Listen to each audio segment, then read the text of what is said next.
IPod और iPhone बनाने वाली कंपनी एप्पल के फाउंडर स्टीव जॉब्स के जीवन की कहानी जो बदल सकती है आपकी भी जिंदगी। इस स्पीच में आपको उनकी पूरी लाइफ हिस्ट्री या बायोग्राफी की झलक भी मिल जाएगी। जब कभी दुनिया के सबसे प्रभावशाली एंटरप्रेन्योर्स का नाम लिया जाता है तो उसमें कोई और नाम हो न हो एक नाम जरूर आता है, और वो नाम है स्टीव जॉब्स का। एप्पल कंपनी के को-फाउंडर इस अमेरिकी को दुनिया सिर्फ एक सक्सेसफुल एंटरप्रेन्योर, इन्वेंटर और बिजनेसमैन के रूप में ही नहीं जानती है, बल्कि उन्हें वर्ल्ड के अग्रणी मोटिवेटर्स और स्पीकर्स में भी गिना जाता है। और आज आपके साथ स्टीव जॉब्स की perhaps the best speech, stay hungry stay foolish, Hindi में शेयर कर रहे हैं। यह स्पीच उन्होंने स्टैनफोर्ड यूनिवर्सिटी के कॉन्वोकेशन सेरेमनी, दीक्षांत समारोह में 12 जून 2005 को दी थी। स्पीच कुछ इस तरह थी। Thank you. आज वर्ल्ड की सबसे बेहतरीन यूनिवर्सिटीज में से एक के दीक्षांत समारोह में शामिल होने पर मैं खुद को गौरवान्वित महसूस कर रहा हूँ। मैं आपको एक सच बता दूं, मैं कभी किसी कॉलेज से पास नहीं हुआ, और आज पहली बार मैं किसी कॉलेज ग्रेजुएशन सेरेमनी के इतना करीब पहुंचा हूँ। आज मैं आपको अपने जीवन की 3 कहानियां सुनाना चाहूंगा, ज्यादा कुछ नहीं, बस 3 कहानियां। मेरी पहली कहानी डॉट्स कनेक्ट करने के बारे में है। रीड कॉलेज में दाखिला लेने के 6 महीने के अंदर ही मैंने पढ़ाई छोड़ दी, पर मैं उसके 18 महीने बाद तक वहां किसी तरह आता जाता रहा। तो सवाल उठता है कि मैंने कॉलेज क्यों छोड़ा। एक्चुअली इसकी शुरुआत मेरे जन्म से पहले की है। मुझे जन्म देने वाली माँ एक यंग अविवाहित ग्रेजुएट स्टूडेंट थी, और वह मुझे किसी और को एडॉप्शन के लिए देना चाहती थी। पर उनकी एक ख्वाहिश थी कि कोई कॉलेज ग्रेजुएट ही मुझे अडॉप्ट करे। सब कुछ बिल्कुल सेट था और मैं एक वकील और उसकी वाइफ के द्वारा अडॉप्ट किया जाने वाला था कि अचानक उस कपल ने अपना विचार बदल दिया और डिसाइड किया कि उन्हें एक लड़की चाहिए।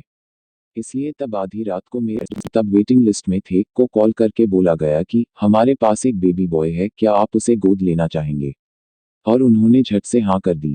बाद में मेरी जन्म देने वाली माँ को पता चला कि मेरी माँ कॉलेज पास नहीं है और पिता तो हाई स्कूल पास भी नहीं है।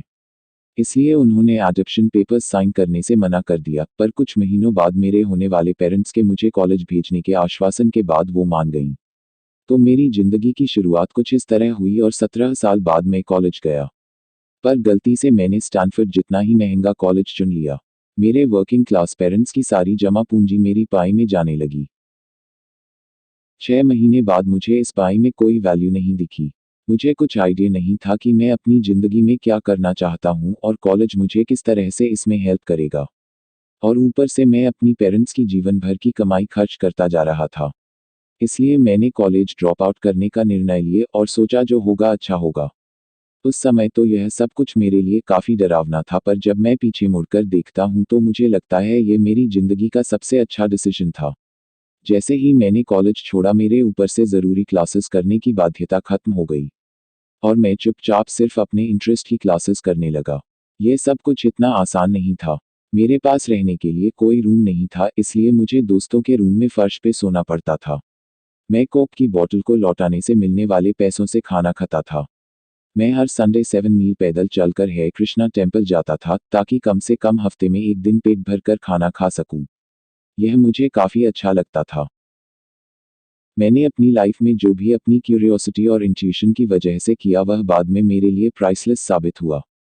Let me give an example. उस समय रीड कॉलेज शायद दुनिया की सबसे अच्छी जगह थी जहां कैलीग्राफी तारांकन सिखाई जाती थी।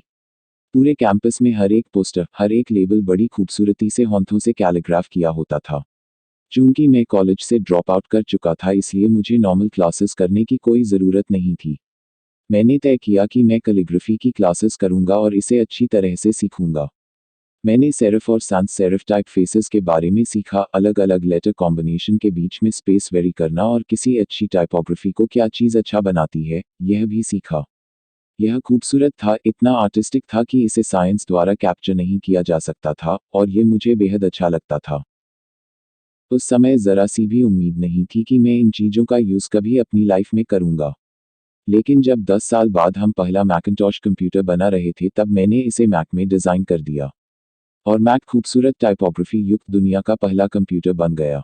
अगर मैंने कॉलेज से ड्रॉप आउट नहीं किया होता तो मैक में कभी मल्टीपल टाइपफेसेस या प्रोपोर्शनली स्पेस्ड फॉन्ट्स नहीं होते, और चूंकि विंडोज़ ने मैक की कॉपी की थी तो शायद किसी भी पर्सनल कंप्यूटर में ये चीज़ें नहीं होती। अगर मैंने कभी ड्रॉप आउट ही नहीं किया होता तो मैं कभी कैलीग्राफी की वो क्लासेस नहीं कर पाता, और फिर शायद पर्सनल कंप्यूटर्स में जो फॉन्ट्स होते हैं वो होते ही नहीं। ऑफ कोर्स जब मैं कॉलेज में था तब भविष्य में देखकर इन डॉट्स को कनेक्ट करना इम्पॉसिबल था, लेकिन 10 साल बाद जब मैं पीछे मुड़कर देखता हूँ तो सब कुछ बिल्कुल साफ नजर आता है। आप कभी भी फ्यूचर में झांक कर डॉट्स कनेक्ट नहीं कर सकते हैं। आप सिर्फ पास्ट देखकर ही डॉट्स कनेक्ट कर सकते हैं। इसलिए आपको यकीन करना होगा कि अभी जो हो रहा है वह आगे चलकर किसी न किसी तरह आपके फ्यूचर से कनेक्ट हो जाएगा। आपको किसी न किसी चीज़ में विश्वास करना ही होगा, अपने गट्स में, अपनी डेस्टिनी में, अपनी ज़िंदगी या फिर अपने कर्म में किसी न किसी चीज़ में विश्वास करना ही होगा, क्योंकि इस बात में बिलीव करना कि आगे चलकर डॉट्स कनेक्ट होंगे आपको अपने दिल की आवाज़ सुनने की हिम्मत देगा। तब भी जब आप बिल्कुल अलग रास्ते पर चल रहे होंगे। And that will make the difference. दोस्तों ये उनके स्पीच की पहली कहानी है। यह कहानी आपको अच्छी लगी हो तो लाइक सब्सक्राइब करना ना भूले। Thank you.